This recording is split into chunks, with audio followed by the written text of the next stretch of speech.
नमस्कार मेरे विद्यार्थियों, आपकी मंगल कामना के साथ और आज एक नई कहानी के साथ मैं आपकी हिंदी विषय की हिंदी अध्यापिका आपका ई कक्षा में हार्दिक स्वागत करती हूँ। विद्यार्थियों, आज हम मुल्ला नसरुद्दीन की विनोदपूर्ण कहानी से अवगत होने वाले हैं। तो आइए कहानी की ओर चलते हैं। कहानी का शीर्षक है चूहे की शामत आ गई। हाँ, आइए कहानी की ओर बढ़ते हैं। एक आदमी को मुल्ला नसरुद्दीन का मजाक उड़ाने का मन हुआ। एक आदमी था और मुल्ला नसरुद्दीन जो सभी समस्याओं का हल चुटकी में निकालता है, उनका मजाक उड़ाने का मन हुआ। अब वह आदमी मुल्ला से कहता है, मुल्ला जी, कल रात में तो गजब हो गया। अब मुल्ला भी बहुत हैरानी से पूछते हैं, ऐसा क्या हुआ गजब? उस आदमी ने अपने बड़े से पेट पर हाथ फिराते हुए कहा, मुल्ला जी, रात को मैं गहरी नींद में सोया हुआ था, खर्राटे भर रहा था, तभी मुझे एक लंबी जम्हाई आई। मेरा मुंह काफ़ी चौड़ा हो गया था और आसपास एक चूहा घूम रहा था। वह बिल समझकर मेरे मुंह में घुस गया। मैं चौंक कर उठ बैठा, लेकिन इसके पहले चूहा मेरे पेट के अंदर पहुंच गया था।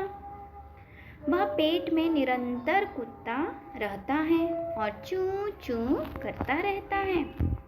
आगे, चूहे को बाहर निकालने का उपाय किसी को नहीं सूझता है। ठीक है, अर्थात मैंने काफ़ी जनों से इसका उपाय पूछा, लेकिन किसी को भी इसका उपाय नहीं सूझता।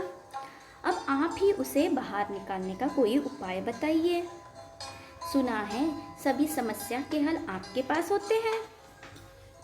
मुल्ला हंसते हुए बोले, मुल्ला जी समझ गए कि यह आदमी मेरा मजाक उड़ा रहा है। अर्थात वह हंसते हैं और कहते हैं, बस इतना ही है ना, आपकी समस्या को तो समस्या ही नहीं कहा जा सकता। यह आपकी कोई समस्या नहीं है, इसे हम मुसीबत नहीं कह सकते हैं। नींद में आपने लंबी जम्हाई ली और चूहा आपके पेट में उतर गया। तो अब मुल्ला जी उपाय बताते हुए उस आदमी से कहते हैं, तो अब जागते जागते एक दूसरी लंबी जम्हाई लीजिए और एक छोटी सी बिल्ली को अपने पेट में उतार दीजिए, जैसे कि आप चित्र में देख रहे हैं। बस फिर तो चूहे की शामत आई, समझिए। देखा, वे जो आदमी था वह मुल्ला नसरुद्दीन का मजाक उड़ाना चाहता था, उनकी होशियारी पर उंगली उठाना चाहता था कि वह मेरी समस्या को हल कर सकता है कि नहीं कर सकता है। लेकिन मुल्ला नसरुद्दीन तो मुल्ला नसरुद्दीन है, उनके पास तो हर सवाल का जवाब होता है। बस उन्होंने उपाय सुझा दिया कि एक दूसरी लंबी जम्हाई लीजिए और एक छोटी सी बिल्ली को अपने पेट में उतार दीजिए, क्योंकि पेट में तो कभी चूहा नहीं जाता ना बच्चों। हाँ, तो बिल्ली कैसे जाएंगी? उन्होंने उनको ठीक वैसा ही जवाब दिया। बस फिर तो चूहे की क्या आ जाएंगी शामत, क्योंकि चूहा और बिल्ली एक दूसरे के शत्रु होते हैं। और हाँ, बिल्ली के लिए एक कटोरी दूध गटगटाना न भूलें। अर्थात अब बिल्ली जब आपके पेट में जाएंगी, चूहे को तो खा लेंगी, वह आपके पेट में ही रहेंगी और उसे दूध चाहिए। तो बिल्ली को अपने पेट में उतारने से पहले एक कटोरी दूध अवश्य पी लीजिए। इसके अलावा और कोई समस्या तो नहीं है ना। अब मुल्ला जी उस आदमी से कहते हैं, और कोई समस्या है? मैंने आपकी समस्या का हल निकाल दिया।